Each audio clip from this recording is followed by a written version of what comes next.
You're on the air with Florenza, your podcast destination for authentic conversations with a twist. So, grab your favorite drink, get comfy, and join me on this unique literary journey. Cheers! Joining me today is bestselling author Lizzy Barber, whose gripping new thriller, Be Mine, dives deep into obsession, identity, and the dark side of love.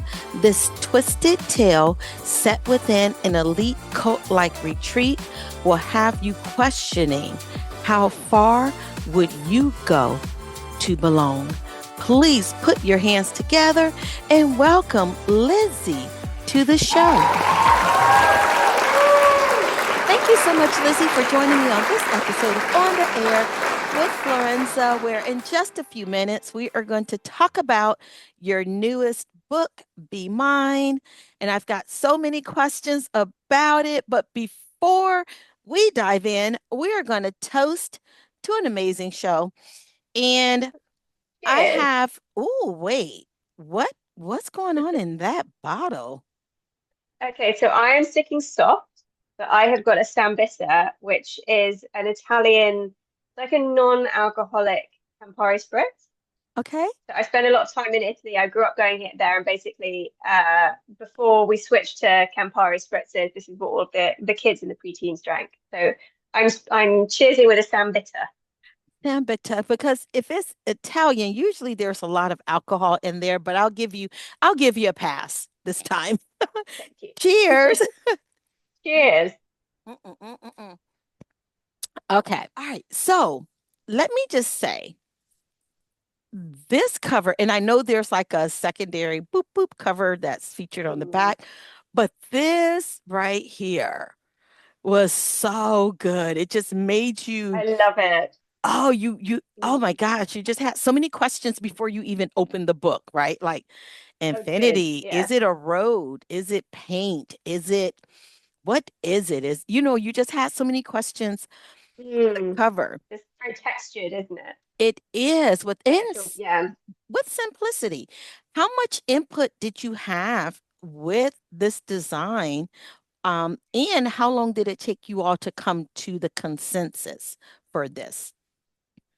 So this design is kind of very exclusive ARC. So this isn't the final design. The design on the back is the final one.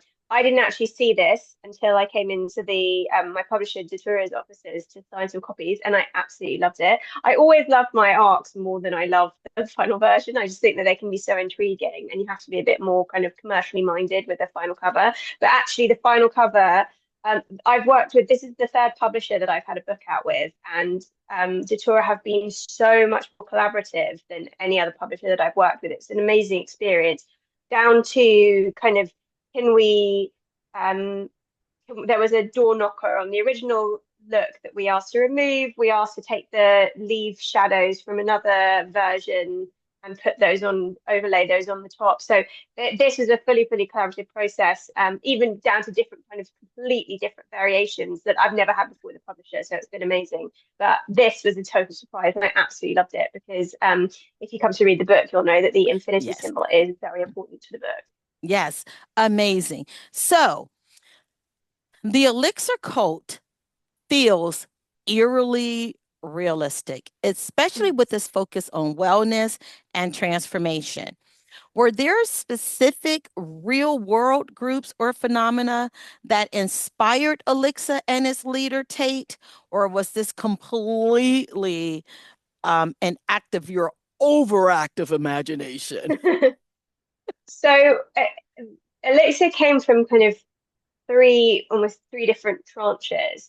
So there is obviously the real cult element of it that was very much inspired by Nexium, and other kind of, you know, groups turned cults. Like people have talked about Scientology a lot with this book. That wasn't necessarily a kind of go-to, but was in the back of my mind. Also, the story of Larry Ray and the Sarah Lawrence kids. That was very much the kind of starting point for how they would operate. But then I was really also interested in wellness groups and how they operated on a very kind of similar profile to cults. So things like Lululemon Mm-hmm. clothing, Peloton, Soul Cycle, how they all adopted similar language. You had kind of aphorisms. You had this kind of sense of clubs and membership that kind of really propelled people forward. And then the third thing was actually kind of just big tech groups. So WeWork and Theranos and even Google and Apple, and how these kind of big, quite from an English point of view, very American, very kind of splashy, very heavily branded groups do start to all to sound quite cool. So they all kind of mesh together in my brain, which always happens with my books. So I take kind of sources from it all over the place, and then they kind of form something new. When all of these thoughts start attacking you and you realize that it was the premise for a story. Well, let me back up and ask you, did you set out to write specifically this story, or did many thoughts or ideas come to you and then gradually form what would become Be Mine? I think it's definitely the latter. I mean, I would say famously, but that sounds very kind of egotistical. Um, I don't plan my books. I'm not one of those people with, I don't know about you, but I am not a spreadsheet and Yep. every chapter has a defined characteristic to them. I have a kind of overarching view of what the book should be about. I have a very clear, I also have a very clear opening, and I always know exactly where they're going to end up, and how they're going to get there is a complete mystery. In fact, there is a big twist in this book about, I'd say, two-thirds of the way in. You know what it is. That was not in my plan at all. So I think the book very much started actually with a conversation with my agent about what to work on next, and he said, "Well, do you love a cult, Lizzy?" And I had thought about cults. They come up in my first book, My Name is Anna. And I didn't want to go down the kind of traditional religious cult Yes. point of view, because I felt like I'd been there and I wanted something a bit different. And that's when I really started thinking about Nexium. And there'd been a couple of documentaries Yeah. and a podcast I'd listened to. And that then, as you say, kind of formed into something. And then I wanted to think about who I would put into this world, which is where I came up with Beth. And having been through the kind of newborn trenches, I didn't know I was going to be going through it again. Now have a 10-month-old as well. But I really wanted to write something from the perspective of a new mother. I think it's such a kind of visceral moment in your life that I then thought, let's stick these two together and see what happens. And it made her so, and we're going to go into it, but it really truly made Beth vulnerable in some regards to a lot of what she was exposed to because of, Mm. having that episode, that event in her life of just giving birth. So, and we're going to talk about that. So, postnatal anxiety, isolation are rarely handled with such nuance in thrillers. Was Mm. the aspects of Beth's life something you felt personally compelled to spotlight with your own experience, or did it just end up being that that was a better fit for her character? I think as a personality and as a character, I'm very different from Beth. I'm an extrovert. I would be the one signing up to all the baby classes. Actually, to be fair, I didn't, because they're a bit naff in the UK. But I certainly had found my tribe and my friends, and went out and did things. But I was constantly out and about. I could never be in the house. Whereas Beth, firstly with her own character, and secondly with what she's gone through, is kind of necessarily isolated. But I do think that there is something, having personally gone through it, the experience of going through living your own life, being a completely independent being, to Yeah. suddenly having this incredibly vulnerable creature to look after, is very personal to me. There is a very small moment in the book where Beth goes out into the streets, and she looks at all of the people who are around her in the day.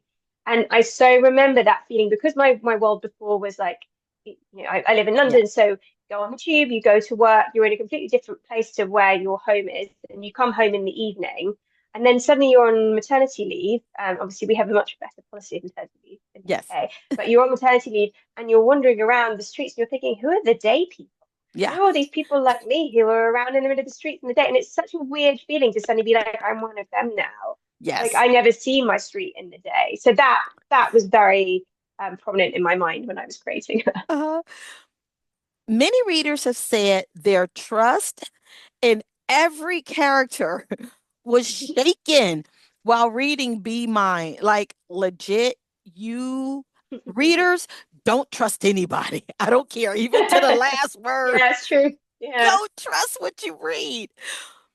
How did you go about constructing suspense through doubt and paranoia without overwhelming the reader? Like, those little nuances snuck up on us, right? You're like so comfortable with the character, and then all of a sudden, bam. Again, I think because I don't plan, a lot of stuff a lot of stuff throws up questions to me when I'm writing.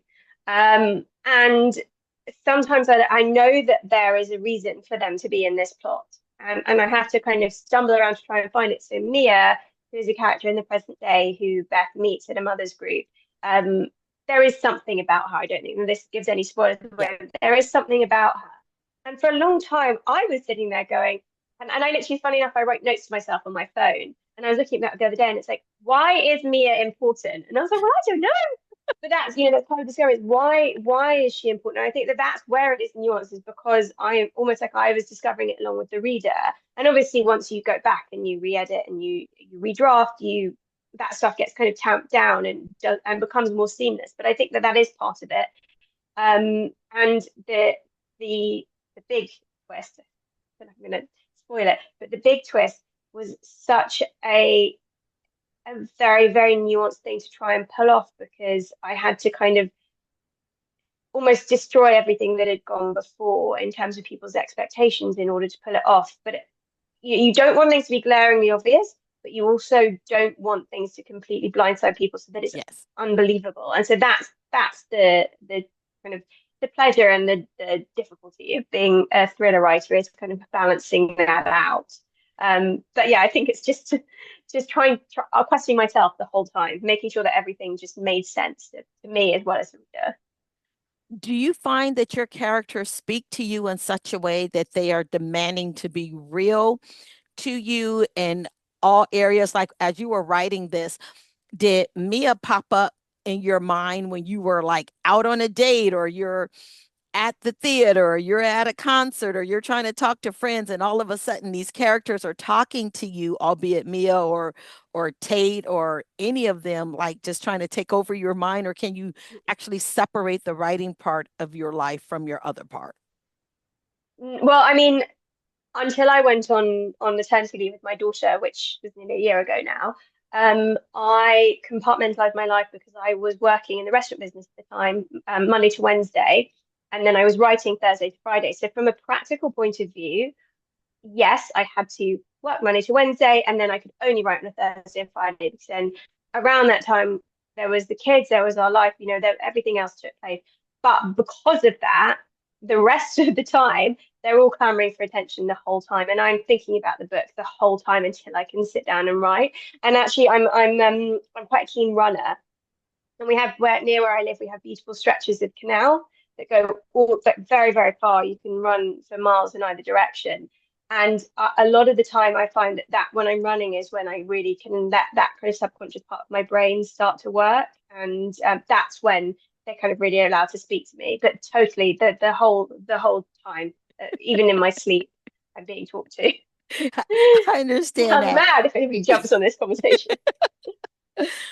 So Tate is described as both mythical and manipulative. What makes a cult leader work in fiction, and what line did you refuse to cross when you were developing him? Um,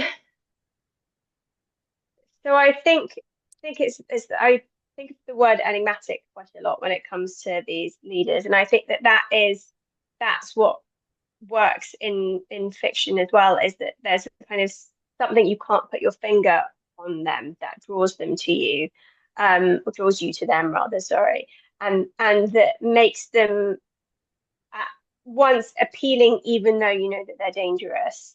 And I think that is probably actually easier to put off in fiction, because I was having this conversation with somebody the other day that actually you look at some of these cult leaders and you think, them? Yeah. Like Keith Raniere, you're like, really, guys? Did you look at him? Whereas actually, in fiction, it's very easy. I mean, Tate is this kind of unclear European Scandi hunk, Hmm. which, yeah, definitely easier to get away in fiction. And in terms of lines I wouldn't cross, I mean, anything, anything too, I think I skirt the line of anything that is too dark or too graphic. Hmm. I actually find as well that I've noticed this with all of my books, that I tend to avoid too much blood and gore. I think possibly probably because it's psychological thriller as well, not kind of horror. So anything that is too bodily, visceral, I definitely wouldn't have crossed a line with. And obviously anything that is too too involved with women's bodies, Yeah. I think would be important for me, Yeah. kind of crossing the line in that sense.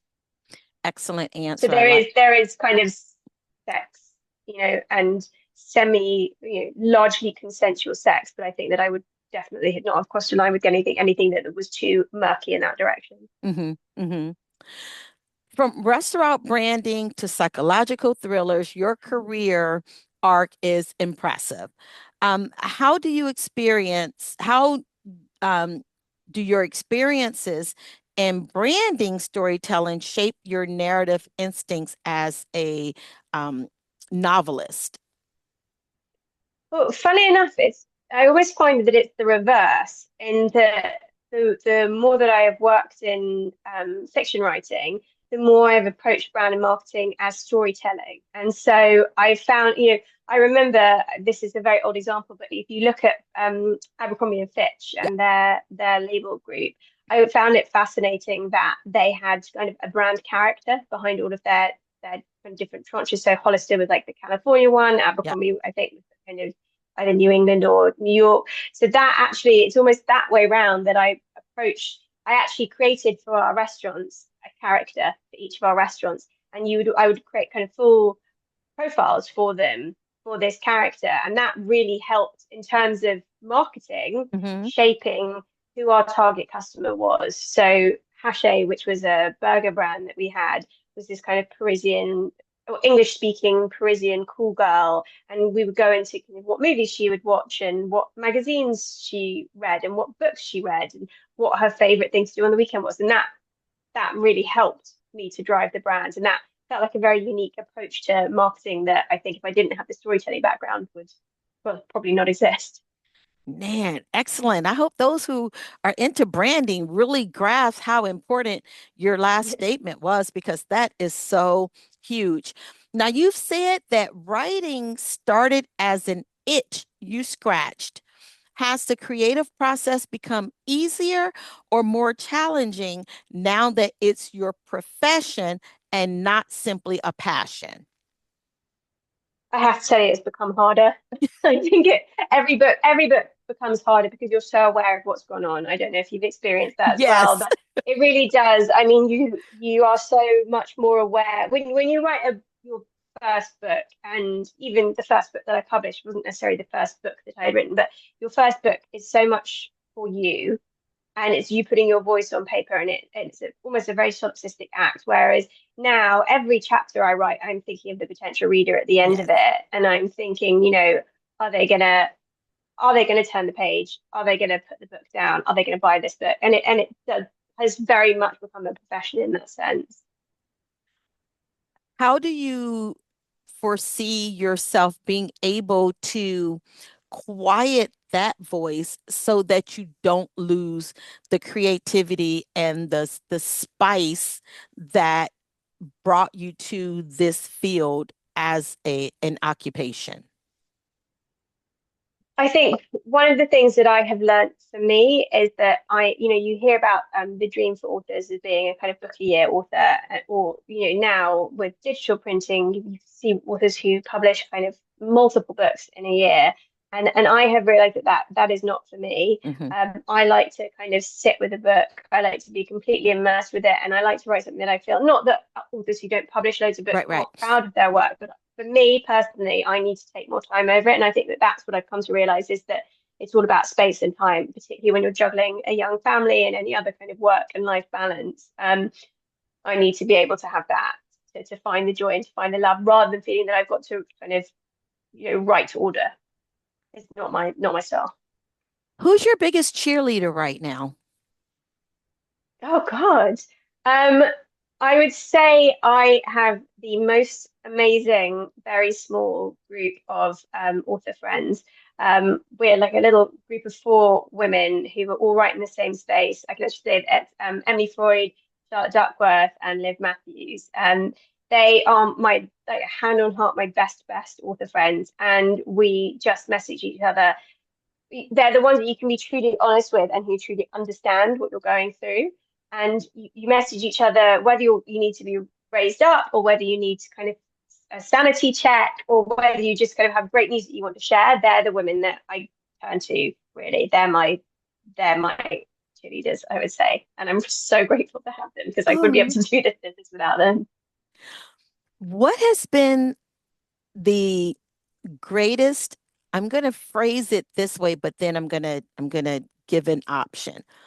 What has been the greatest disappointment that you've experienced after being published, and or the greatest realignment of thought concerning being a published author that came after the fact? I think, I think this is probably both one and the same, but I think it's the realization that being an author isn't a linear trajectory. So, I'm like a, you know, girls' school, did well at school, very academic. I went to Cambridge, and, I did all my studies, and I very much believe that if you put in the work, and you sit the exams and you do what you're told, then it merits, and it pays out. And I have learned that that is not the case at all, because there is so much more to publishing a book than you and your book. And I think that is both a disappointment, as you say, and a kind of learning curve, is that it's just, you can only do so much. Yep. And all you can do is love the, not necessarily love the process, but love your book and write Yep. the best book that you can write. Yeah, that is so true. Amen, sister. Amen. Be Mine examines how trauma reshapes identity, especially after Beth escapes the cult. How did you approach writing a character who is both unreliable and deeply sympathetic? So I think I tend to write quite unreliable characters. I think all of my characters have something hiding that they're hiding. And I think for me, again, as I touched on earlier, I have a background in performing art. And so I think that I approach, and I think that's probably why most of my characters are women of around my age. Uh-huh. But I think that it's because I really approach these characters as if I'm playing a character. And so I think for me that it is all about, evoking the sympathy within them, and what are the sympathetic aspects of them, because everybody has a story and everybody has reasons, and I think it's making sure that everything that they do has justification, rather than just kind of being unreliable for the sake of being unreliable. I like that. Um, Be Mine has these dual timelines, and they're seamless. You almost like you have to go back, oh, wait, this is where I am. Did you write the past and the present linearly or separately? Um, or how did you keep the emotional threads aligned across the decades so that there was that sense of consistency with the emotions? So I quite like writing in some kind of either dual narrative or dual timeline. My first book was dual narrative. My second book was past and present. Actually, my third book was the only book that was one linear voice and linear timeline. And I find I don't know if you know a program called Scrivener, Uh-huh. a writing platform. So I use that, and I find it absolutely invaluable for my very chaotic brain, because you can, on a very practical level, you can, you know, each chapter becomes its own folder. And so I tend to write the chapter that I feel that I'm compelled to write. whether that's in the past or the present. And I almost kind of write up to a point with, say, the past and then get stuck and then want to go back um, and pick up the present. With this book, it was such a chaotic process. This is my most difficult book to write. But with this book, I actually started off writing it so that it was the present for the first third, then the past, and then back to the present again. Um, and it was only after actually I worked with a freelance editor, and it was only after kind of reading it through in multiple drafts that I realized that they needed to be interspersed. But actually, with the power of scrivener, that is just a case of kind of moving Uh-huh. moving the folders around, thank God, because if I had to try and do that from scratch, this bit would not be coming out at all. Were there parts of the story that you were passionate about keeping, but once it met with the editor, they felt that it was not needed for the whole story? And if so, how did you deal with letting go of that part of the story? And if you did let go of it, is it anything in there that may find life somewhere else? Actually, with this book, I had worked on it for such a long time, and I'd said I'd worked with a freelance editor before it came to my editor, Gemma, that actually there wasn't that much in the editorial process that needed reworking. But I have had that experience before with Out of Her Depth. The lead character had a completely different profession. She was in a completely different state, and I think that for me, it's always about picking your battles. Hmm. If you line in the sand need this to be in for, and you can justify that, then I think that is fair enough. And I think most editors will realize that if you can justify it. But otherwise, I think it is, you go to an editor because they are almost the eyes and ears of the Yeah. reader and they have a distance to it. So I do believe that most of the time they have a justification for why they said that something shouldn't be in.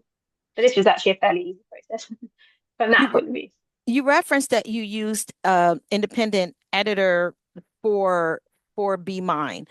What led you to um, that choice, and how differently do you think the process would have been had you not had that extra set of eyes? I got myself in a complete mess writing this book, to be honest. Partly, you know what, to go back to talking about plotting, I decided, book four, let's try something new. So I Okay. decided that I was going to try plotting a book. Why not? And I read Save the Cat. I got obsessed with Save the Cat. And it completely threw me under the bus because I had no idea what I was doing. And I was just tying myself, I was like a rat king. I just tied myself up in knots and had no idea what to do. It was like, if it'd been physical paper, it would have been just like holding it in my hands above my head. And Rebecca Miller is a freelance editor who actually used to be one of my editors at Penguin with My Name is Anna, and had become a freelance editor. And I knew that we kept in touch. And I just thought I really need another set of independent eyes to tell me what on earth I'm doing here because I just don't think I would have been able to finish the book to be honest because I had a lot of personal stuff going on as well so I just think my brain capacity was just not there so I really needed just that person to tell me this is going to be all right and B this is how we're going to solve it.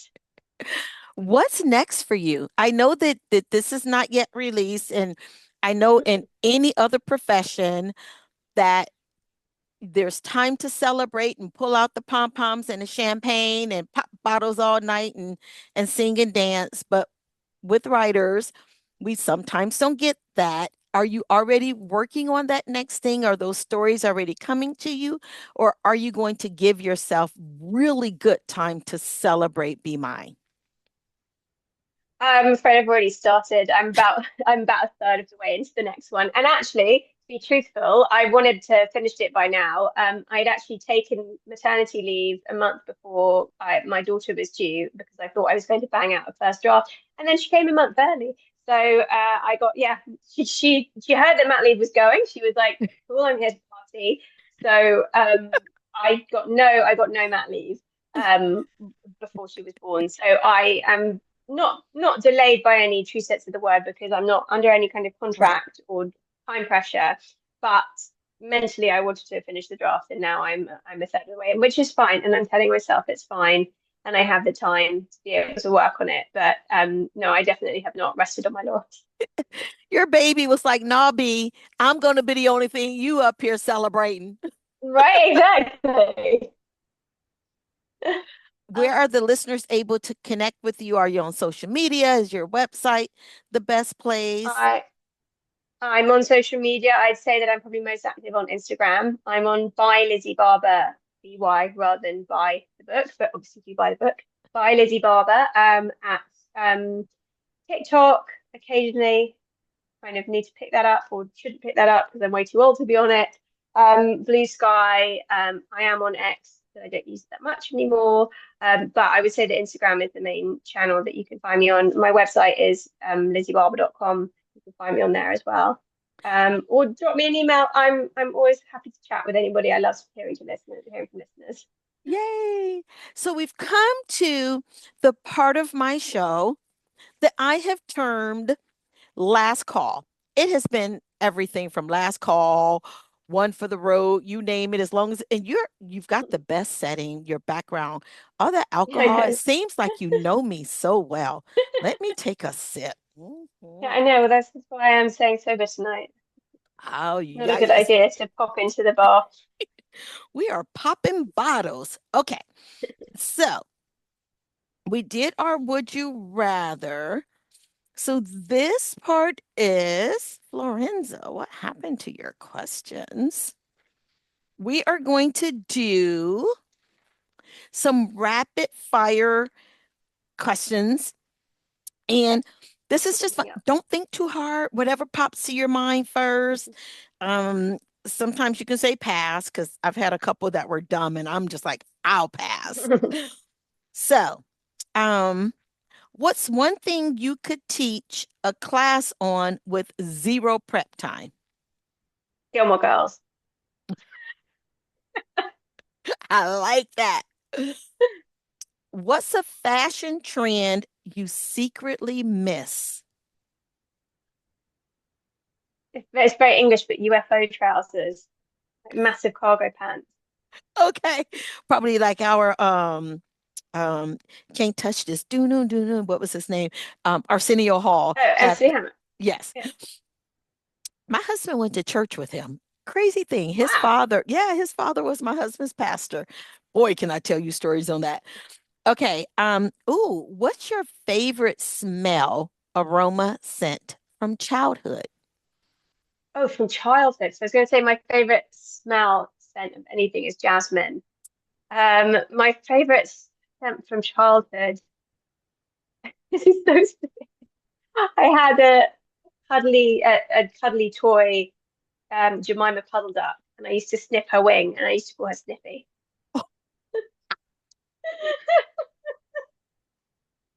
I still have her in my sock drawer. Oh, that is so sweet. Okay. If your life had a sitcom, what would it be called? Chaos. Chaos. Chaos What? rules. Chaos Chaos rules. I rules. like that. I love it. What's your I will never live this down story? Oh God, can I really tell this? Okay, so I, I'm oh ready. God, Look, I I was, am ready. Spill it, I sister. went, Spill it. so my husband ran I think the Barcelona Marathon when he was working in France. This is very specific, but just bear with me. So we were in Barcelona. He was traveling back to France where he lived, and I was going back to England. My flight was incredibly delayed, and I was in an airport lounge where I decided to have some drinks, and then the plane got more delayed, so I had more drinks.